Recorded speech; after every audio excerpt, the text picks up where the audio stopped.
Hello everyone, कैसे हैं आप सब। आप सभी का वेलकम है, आप सभी का स्वागत है एक बार फिर से आपके अपने यूट्यूब चैनल, आपके अपने परिवार में, आपके अपने घर में प्यारे बच्चों जिसका नाम है डिफेंस गुरुजी।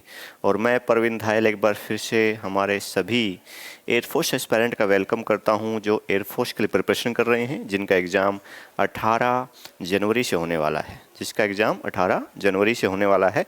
और बहुत कम दिन बचे हुए हैं। आप लोग दिन रात मेहनत कर रहे होगे, ऐसे हम उम्मीद करते हैं। नहीं कर रहे हैं, थोड़ी कमी है तो उसको पूरा कीजिए, दिन रात एक कर दीजिए बचे हुए टाइम में। 7 जनवरी आपका हो चुका है, ओनली 10 डेज आपके बचे हुए हैं। 10 दिन के अंदर आप पूरा रिवाइज कर दीजिए। जो भी आपका एक्स ग्रुप का है या वाई ग्रुप का है, मैक्सिमम प्रैक्टिस करते रहिए।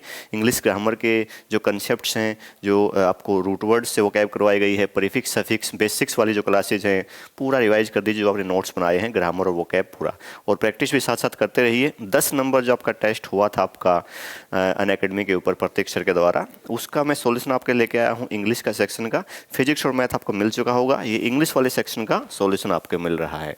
ठीक है, तो क्लास को स्टार्ट करते हैं। सबसे पहले आपके पास क्या है? सबसे पहले आपके पास सिनोनिम है। ठीक है, वोकैब बहुत इंपॉर्टेंट है और वोकैब में ही बच्चों को दिक्कत आती है, लेकिन उस दिक्कत को दूर किया गया है।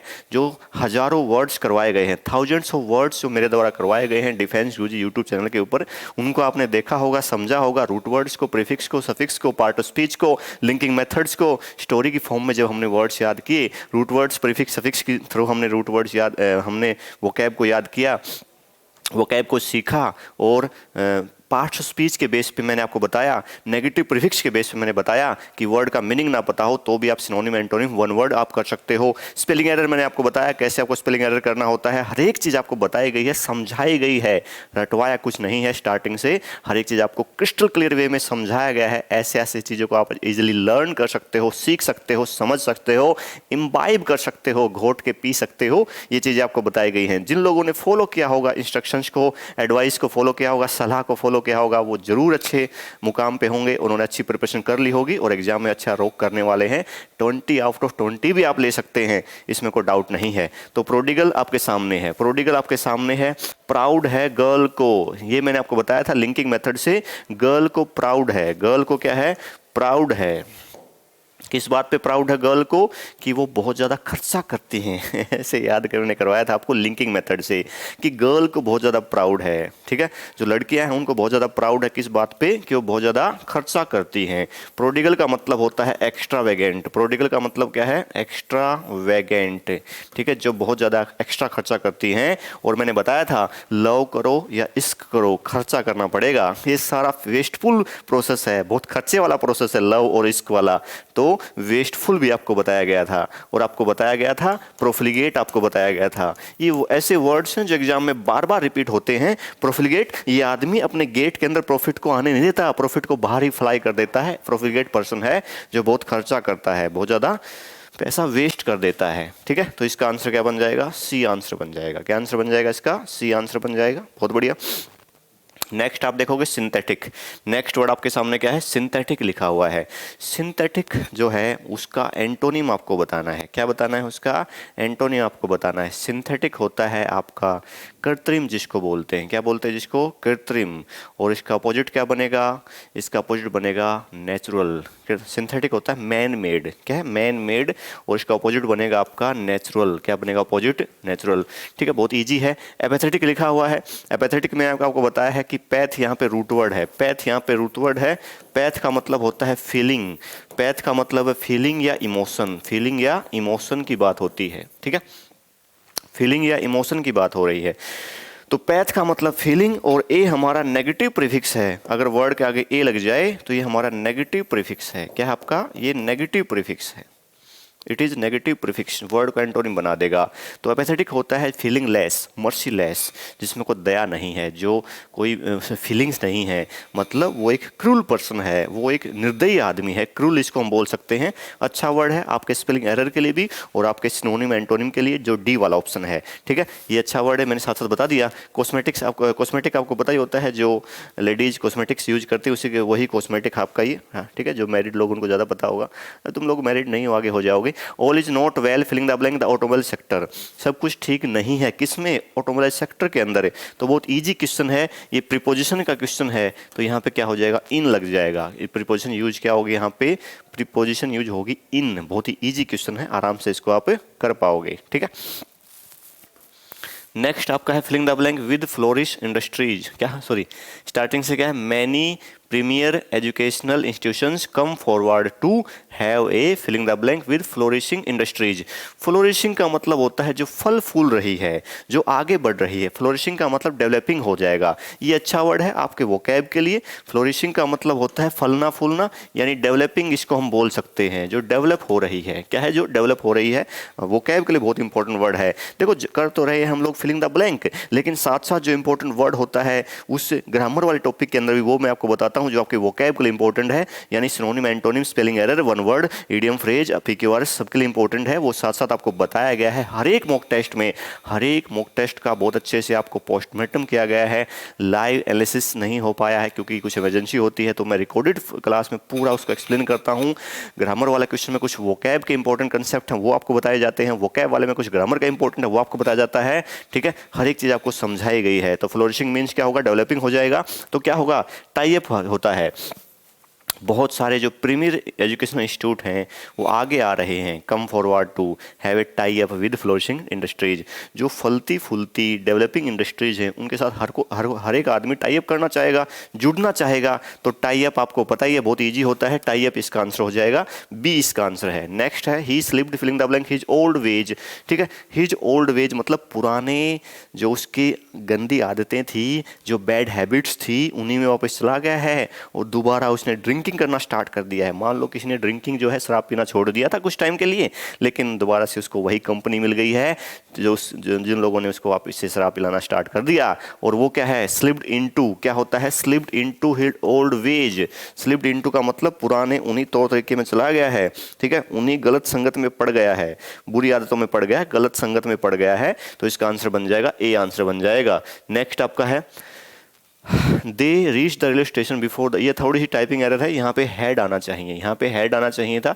ये जो जब हमने टेंस पढ़ा था, जब हमने टेंस पढ़ा पास्ट परफेक्ट, टेंस हमने पढ़ा पास्ट परफेक्ट, तो वहाँ पे आपको बताया गया बिफोर से पहले, क्या बताया गया, बिफोर से पहले आता है पास्ट परफेक्ट और बिफोर के बाद आता है पास्ट इंडेफिनिट। बिफोर से पहले आता है पास्ट परफेक्ट और बिफोर के बाद आता है पास्ट इंडेफिनिट। ये चीज़ आपको बताई गई थी, क्या है, ये चीज़ आपको बताई गई थी, ठीक है। तो दे हैड रीच्ड, क्या हो जाएगा, they had reach the railway station before the train filling the blank, ठीक है। तो यहाँ पे देखो जरा, यहाँ पे क्या होगा, अब यहाँ पे क्या हो जाएगा, तो दे हैड रीच्ड, क्या हो जाएगा, दे हैड रीच्ड हो जाएगा। बिफोर, बिफोर से पहले, बिफोर से पहले पास्ट परफेक्ट और बिफोर के बाद पास्ट इंडेफिनिट। बिफोर से पहले पास्ट परफेक्ट और बिफोर के बाद पास्ट इंडेफिनिट। जैसे अगर याद हो आपको कि doctor had died before the patient came, the doctor had died before the patient केम हो जाएगा। तो यहाँ पे आप देखोगे, यहाँ पे वही है, दे had reach the railway station before the train left, train के जाने से पहले वो पहुंच चुके थे, ठीक है। पीछे पास्ट इंडेफिनिट आता है, पास्ट परफेक्ट टेंस में आपको इजीली बताया गया है, बहुत इजी है ये तो, ठीक है, बहुत आसान है ये। पास्ट इंडेफिनिट सेकंड फॉर्म हो जाएगी, leave left second form. Next, the information and communication technology has filling the blank age and employs very high paid technocrats. Technocrats क्या होते हैं, ये वन वर्ड में आता है, ये जो वर्ड है ये वन वर्ड सब्स्टिट्यूशंस में आता है। टेक्नोक्रेट्स क्या होते हैं, जो टेक्नोलॉजी के साथ डील करते हैं, जो लोग टेक्नोलॉजी, जो हमारी आज की जो टेक्नोलॉजी है, इंफॉर्मेशन टेक्नोलॉजी या वैसी टेक्नोलॉजी है, उसमें डील करते हैं, उनको टेक्नोक्रेट्स बोलते हैं। उनकी बहुत ज़्यादा सैलरी रहती है मान लो, ठीक है। तो जैसे गूगल पे जो लोग काम कर रहे हैं या और चीज़ों पे जो काम कर रहे हैं वो टेक्नोक्रेट्स कहलाते हैं। तो क्वेश्चन नंबर 7 जो है उसका आपको आंसर बताना है, ठीक है। The information and communication technology has come of age. Come of age का मतलब आज के एज में वो आ गई है, मतलब उसका बहुत इंपॉर्टेंट रोल प्ले कर रही है। और एम्प्लॉयज वेरी हाईली पेड, और हाईली पेड टेक्नोक्रेट्स को एम्प्लॉय मतलब एम्प्लॉय कर रही है, उनको नौकरी दे रही है, मतलब उनको काम दे रही है, रोजगार दे रही है, ठीक है। तो कम ऑफ होता है, क्या होता है, come of age. Come of age होगा 7th का ए आंसर हो जाएगा। आगे आपके पास है एरर वाला, स्पोर्टिंग द एरर वाला आपके पास है। 2 क्वेश्चंस आपके पास एरर के हैं। नॉर्मली 2 से 3 क्वेश्चंस आपको स्पोर्टिंग द एरर के मिलते हैं। और जो फिलिंग द ब्लैंक होता है, जो पीछे फिलर्स आपके पास आए हैं, वो ग्रामर बेस पे भी होते हैं और वोकैब बेस के भी होते हैं, ठीक है। और वहाँ पे कुछ फ्रेजल वर्ब भी रहती हैं, फिक्स्ड प्रीपोजिशन भी रहती हैं फिलिंग द ब्लैंक के अंदर। वही चीज़ें आपको स्पोर्टिंग द एरर में मिल सकता है, कोई दिक्कत नहीं है। तो filling the blank, sporting the error या सेंटेंस इंप्रूवमेंट कुछ अलग नहीं है। मैंने बार बार आपको क्लासेज में बताया है, एग्जामिनर का क्वेश्चन पूछने का वो वे है, वो तरीका है अलग अलग तरीके से। Instead of being helpful he was being filling the blank hindrance. Hindrance बहुत अच्छा वर्ड है। हिंड्रेंस का मतलब होता है रुकावट, ऑब्स्ट्रक्शन, ठीक है, इंटरप्शन। भाई वो हेल्पफुल होने के बजाय वो एक रुकावट पैदा कर रहा है, वो एक रुकावट है, वो हेल्प नहीं कर रहा है हमारी, वो हमारे लिए एक रुकावट बन गया है। तो ही वाज बीइंग ए हिंड्रेंस, क्या यहाँ पे आर्टिकल यूज होगा? इंपॉर्टेंट क्वेश्चन है, सी पार्ट में एरर है। ही was being a hindrance, A article use होगा हिंड्रेंस से पहले। क्या बोल रहा है? वो हेल्पफुल होने की बजाय, इंस्टेड ऑफ मतलब के बजाय, हेल्पफुल होने की बजाय वो एक रुकावट है, वो एक रुकावट है, एक रुकावट मतलब ए हिंड्रेंस। ऐसे आप आर्टिकल ए यूज करोगे और हिंड्रेंस को बोल के देखोगे, हिंड्रेंस को बोल के देखोगे, है से स्टार्ट होगा, है से स्टार्ट होगा। तो है से स्टार्ट होगा तो देखो जरा, है से स्टार्ट होगा, ठीक है। है से अगर स्टार्ट होगा आपका, ठीक है से अगर स्टार्ट होगा तो है आपका क्या है? आपका व्यंजन है। तो है आपका व्यंजन है तो आर्टिकल ए यूज होगा। व्यंजन ध्वनि वर्ड को बोल के देखा तो वहां पे व्यंजन ध्वनि आ रही है तो आर्टिकल ए यूज कर लेंगे हम लोग, ठीक है। Next, where have I to deposit fees. Where have I to deposit fees, मुझे फीस कहाँ डिपॉजिट करवानी है वो पूछ रहा है। Where have I to deposit fees, इसमें देखना है। कई बार हमारी मैक्सिमम टाइम हमारी यही सोच होती है कि स्पोर्टिंग द एरर में एरर जरूर मिलेगी, लेकिन हर बार ऐसा नहीं होता, हर बार ऐसा नहीं होता। यहाँ पे नो एरर आंसर है, कोई एरर नहीं है, ठीक है। इंटीग्रेटिव सेंटेंस है, इंटीग्रेटिव है, डब्ल्यूएस फैमिली के वर्ड से स्टार्ट हुआ है तो हेल्पिंग वर्ब जो है वो पहले आएगी, ये हैव पहले आएगा, आई जो सब्जेक्ट वो बाद में आएगा। आई हैव होता तो गलत हो जाता, वेयर आई हैव होता तो गलत हो जाता, वेयर हैव आई, ठीक है। तो हैव को पहले लिखना है, कोई दिक्कत नहीं है। और आई के साथ हैव ही आता है, मान लो यहाँ पे हैज होता, हैज तो भी गलत हो जाता, और आई हैव होगा तो भी गलत हो जाएगा। हैव आई यहाँ पे करेक्ट है। नो एरर, कोई एरर नहीं है, नो एरर इसमें आंसर है, डी इसका आंसर है। नेक्स्ट क्वेश्चन आपके पास है, 2 क्वेश्चन आपके पास है, 1 वर्ड सब्स्टिट्यूशंस। देखो मैंने आपको बताया एक ही वर्ड को एग्जामिनर कभी स्पेलिंग एरर में, कभी सिनोनिम में, कभी एंटोनिम में, कभी वन वर्ड में घुमाता रहता है। तो वर्ड के ऊपर कमांड करनी है आपको। Written declaration made on oath, oath मतलब प्लेज की बात होती है, शपथ की बात होती है, ठीक है। प्लेज बोल सकते हैं, वो बोल सकते हैं, प्रोमिस बोल सकते हैं। ये कुछ सिनोनिम हैं जो ओथ के सिनोनिम एग्जाम में आते रहते हैं, जो आपके लिए इंपॉर्टेंट थे तो मैंने बता दिया साथ साथ, ठीक है। A written declaration made on oath in the presence of magistrate. Magistrate word आपका स्पेलिंग एरर में आता है, ये भी ध्यान रखेंगे, ठीक है। अब देखो एक मजिस्ट्रेट की उपस्थिति में एक रिटन डॉक्यूमेंट आपने लिया, एक शपथ आपने ली है, तो उसको क्या बोलते हैं? उसको एफिडेविट बोलते हैं। क्या बोलते हैं? एफिडेविट बोलते हैं। ये जो वर्ड एफिडेविट है ये स्पेलिंग एरर में आता है, एफ को सिंगल कर देगा एग्जामिनर स्पेलिंग एरर में, या यहाँ पे ए का ई बना देगा, यहाँ पे कुछ गड़बड़ कर देगा। Affidavit word is important for spelling error. Dossier word भी स्पेलिंग एरर के लिए इंपॉर्टेंट है, ये भी ध्यान रखना। वाउचर वर्ड जैसे वर्ड भी स्पेलिंग एरर में देखने को मिलते हैं किसी किसी सेट में। जो वर्ड आपको इजी लग रहा है स्पेलिंग एरर में, वैसे लगता है क्या ये वर्ड तो क्या आएगा एग्जाम में, वो वर्ड भी आपके एग्जाम में मिल जाता है, तो उसको भी हल्के में नहीं लेना है। हर एक वर्ड जो स्पेलिंग एरर के लिए इंपॉर्टेंट है उसको अच्छे से लिख लेना, और जहाँ पे डबल लेटर आ जाए उस पर खास ध्यान देना, जहाँ पे वाउल आ जाए वहाँ पे खास ध्यान देना है। वो एग्जाम में स्पेलिंग एरर में आपको बार बार देखने को मिलते रहते हैं, ठीक है। नेक्स्ट आपके पास है a person who thinks only about himself and not about others needs. एक आदमी जो बस अपने ही बारे में, अपने बेनिफिट के लिए सोचता रहता है और दूसरों की नीड्स के बारे में, दूसरों की प्रॉफिट्स के बारे में, दूसरों की भलाई के बारे में नहीं सोचता। तो उसको हम क्या बोलेंगे? उसको हम देखो क्या बोलेंगे, यहाँ पे एक वर्ड है ईगोसेंट्रिक, ठीक है। क्या बोलेंगे इसको? ईगोसेंट्रिक। ईगो यहाँ पे एक रूट वर्ड के तौर पे है, ईजीओ, ईगो मीन्स आई या सेल्फ की बात होती है।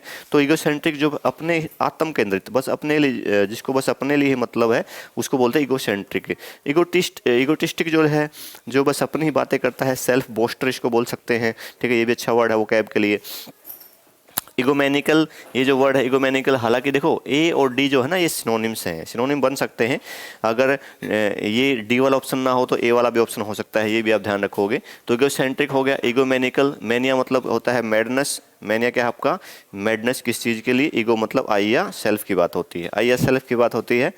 तो जो अपने लिए ही पागल है, मैनिया मतलब पागल, और अपने लिए ही पागल है मतलब अपने अपने ऊपर ही उसका ध्यान है पूरा, इस टाइप से हुआ, दूसरों के बारे में नहीं सोचता है। तो ईगोसेंट्रिक या ईगोमैनिकल दोनों इसके आंसर हो सकते हैं।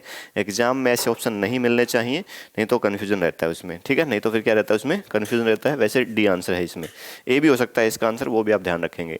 Find the correctly spelled word and mark. कौन सा वर्ड करेक्टली स्पेल्ड है? स्पेलिंग एरर से ये क्वेश्चन है, ठीक है। 4 वर्ड आपके पास हैं, कोरस्पोंडेंस लिखा हुआ है, इंश्योरेंस लिखा हुआ है, एश्योरेंस लिखा हुआ है, हिंड्रेंस लिखा हुआ है। अभी अभी आपने पढ़ा था, हिंड्रेंस का मतलब होता है ऑब्स्ट्रक्शन, बैरियर, हाल्ट, स्टॉपेज, रुकावट। अच्छा वर्ड है वोकैब के लिए, मैंने बार बार वोकैब में करवाया। हिंड्रेंस याद करने के लिए आप ऐसे याद कर सकते हो कि हिंदी जो है वो कई बार हमारे रास्ते में रुकावट डाल देती है। जीडी के अंदर, ग्रुप डिस्कशन के अंदर, जो लोग अच्छे से नहीं, कम्युनिकेशन स्किल जिसकी अच्छी नहीं है, जो अच्छे से नहीं बोल पाता है कॉन्फिडेंस के साथ जीडी के टॉपिक्स को, तो उसका सिलेक्शन नहीं हो पाता है। ऐसे याद कर लेंगे हिंड्रेंस को। हिंदी जो है वो हमारे रास्ते में रुकावट डाल देती है, हमारे सिलेक्शन के रास्ते में रुकावट डाल देती है, हमारा जो ड्रीम है एयरमैन बनने का उसके रास्ते में रुकावट डाल देती है। Correspondence, insurance, assurance.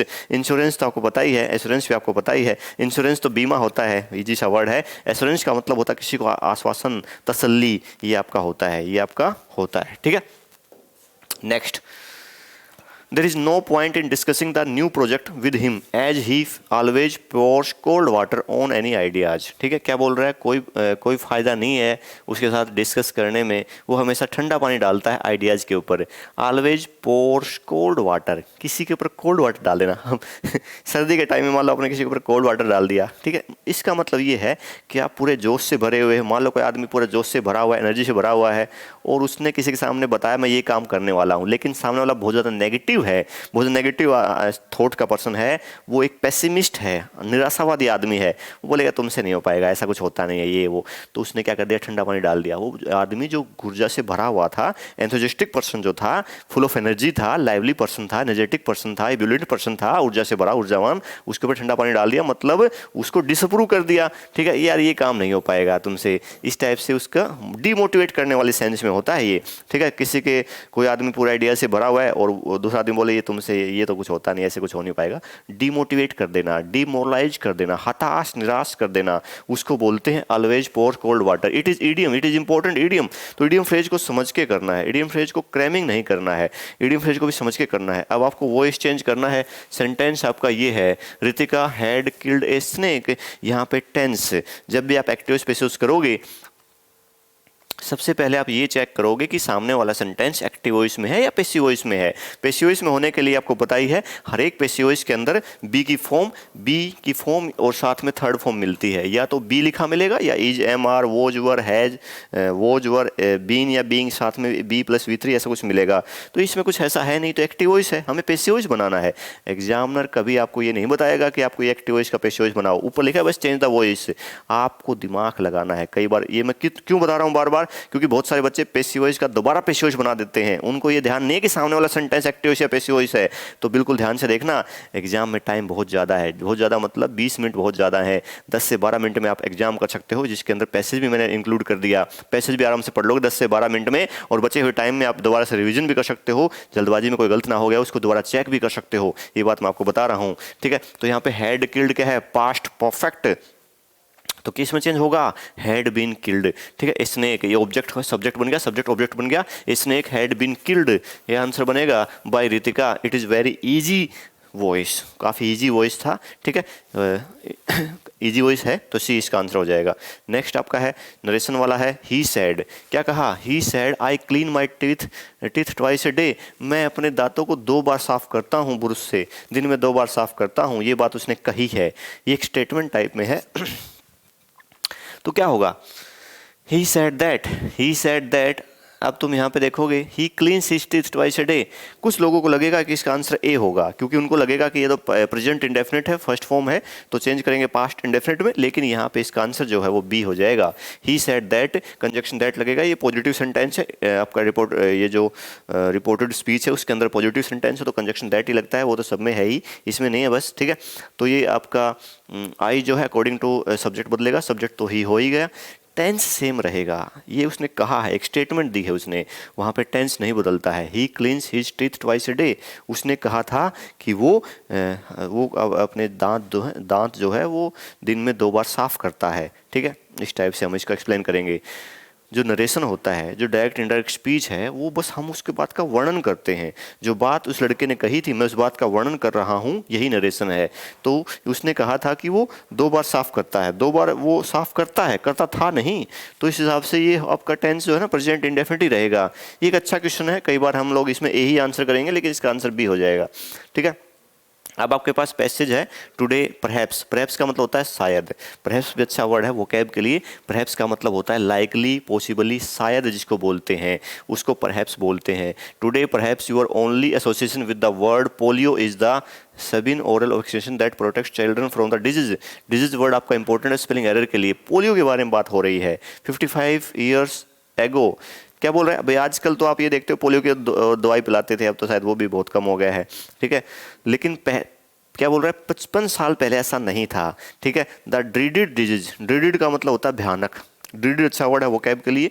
तो पैसेज के अंदर जो इंपॉर्टेंट वर्ड्स हैं उसको मैं अंडरलाइन कर देता हूँ और साथ साथ मीनिंग भी आपको बता रहा हूँ, और आप भी इसको चेक कर लेना, इसके सिनोनिम्स चेक कर लेना गूगल के ऊपर। इंपॉर्टेंट वर्ड्स हैं। ड्रीडेड मतलब जो भयानक डिजीज जो है, विच मेनली अफेक्ट्स, अफेक्ट्स भी अच्छा वर्ड है, ये आपका वर्ब है। एक ई वाला वर्ड होता है जो नाउन होता है, ये आपका कन्फ्यूजिंग पेयर्स ऑफ वर्ड से एरर आता है स्पोर्टिंग एरर में, उसका ध्यान रखना। यहाँ पे वर्ब चाहिए तो ए वाला वर्ड है, नाउन चाहिए तो ई वाला वर्ड होता है affect. The brain and the spinal cord causing stiffening and weakening of the muscles.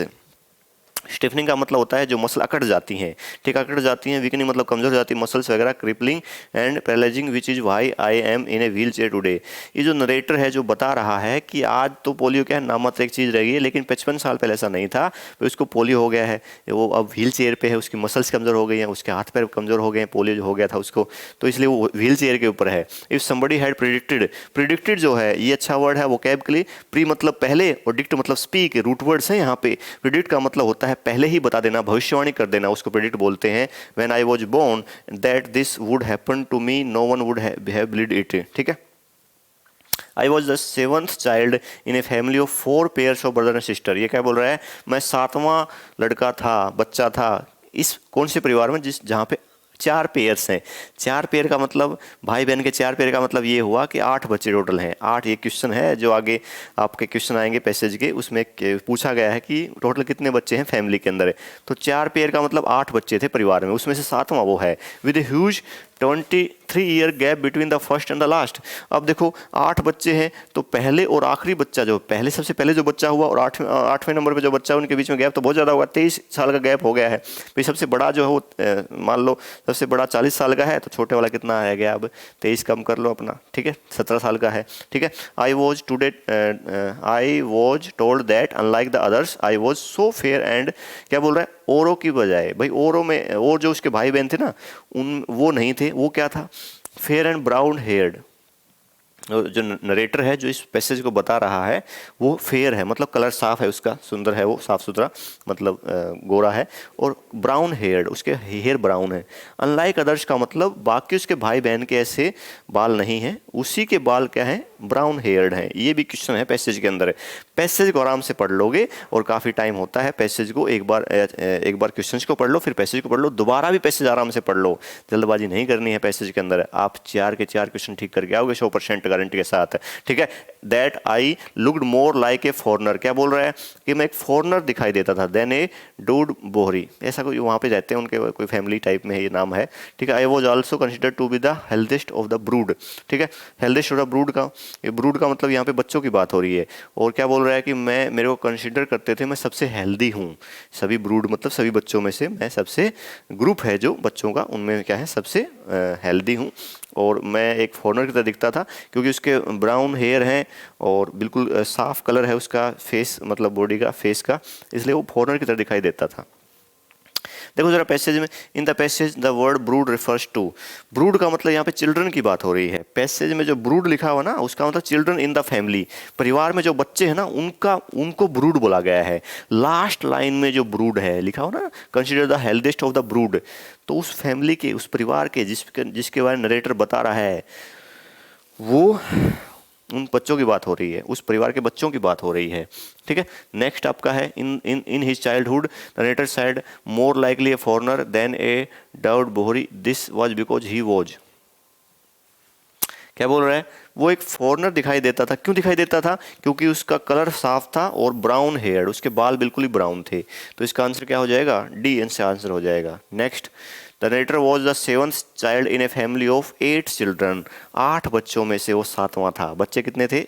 4 pairs. देखो एग्जामिनर साफ साफ लिखता नहीं है, अभी आप इतने छोटे बच्चे भी नहीं हो कि साफ साफ हर एक लाइन लिखनी पड़ेगी, आपको समझना भी पड़ेगा। वो इनडायरेक्ट वे में आपको बताएगा उसका आंसर, तो आप पैसेज को आराम से पढ़ लोगे, समझ लोगे तो आराम से बता भी पाओगे। तो 8 बच्चे थे, 4 पेयर्स ऑफ ब्रदर सिस्टर लिखा हुआ था, मैंने बताया वहाँ पे। तो 4 पेयर्स का मतलब क्या है? 8 चिल्ड्रन, उसमें से 7वां था वो। ये इसका आंसर हो जाएगा। ठीक है, एडजेक्टिव बनाना है किस वर्ड का? जूस वर्ड का आपको एडजेक्टिव बनाना है। जूस का क्या बनेगा? जूसी। जूस का बनेगा? जूसी बनेगा। एडजेक्टिव बनाना है, ठीक है। ये पार्ट ऑफ स्पीच के बेस पे है, पार्ट ऑफ स्पीच के बेस पे है, ठीक है। नेक्स्ट है, लास्ट क्वेश्चन है, प्लूरल ऑफ स्पाई। स्पाई आपको पता है जासूस, स्पाई का बनता है स्पाइज। क्या बनता है? स्पाइज। सी इसका आंसर बन जाएगा। तो 20th का आंसर क्या बन जाएगा? सी इसका आंसर बन जाएगा। ये आपको ध्यान रखना है, ठीक है। तो 20 नंबर का आंसर जो है वो आपका सी बन गया है, ये भी आपने देख लिया है, ठीक है।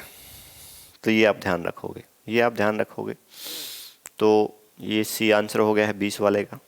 चलो, इस हिसाब से आपका ये मॉक टेस्ट नंबर 10 का जो इंग्लिश वाला सेक्शन था वो मैंने डिस्कस कर दिया है। ऐसे ही आपको 11, 12, 13 जितने भी एग्जाम तक डेली हो पाएंगे एक एक करके आपको मिलता रहेगा। डिटेल्ड एक्सप्लेनेशन आपको मिलती रहेगी, पूरा रीजन आपको बताते रहेंगे हर एक चीज़ का, ऐसा क्यों हुआ है। चाहे वो ग्रामर का पोर्शन हो, चाहे वो कैब वाला पोर्शन हो, चाहे पैसेज हो, चाहे आपका सेंटेंस रीअरेंजमेंट हो, हर एक चीज़ को आपको समझाया जाएगा, बताया जाएगा। और ऐसे ही आप एग्जाम की प्रिपरेशन करते रहोगे। तो आई होप आप अच्छे से तैयारी कर रहे होगे और अच्छे से प्रिपरेशन कीजिए, दिन रात एक कर दीजिए। जो लोग 6 महीने से, 4 महीने से, 3 महीने से, 2 महीने से, 1 साल से, 2 साल से प्रिपरेशन कर रहे हैं, अब समय है रिजल्ट मिलने का। तो अब कोई ढील नहीं होनी चाहिए, दिन रात एक कर देना है, ठीक है। तो मिलेंगे हम अगली क्लास में, तब तक के लिए बाय बाय, टेक केयर, जय हिंद।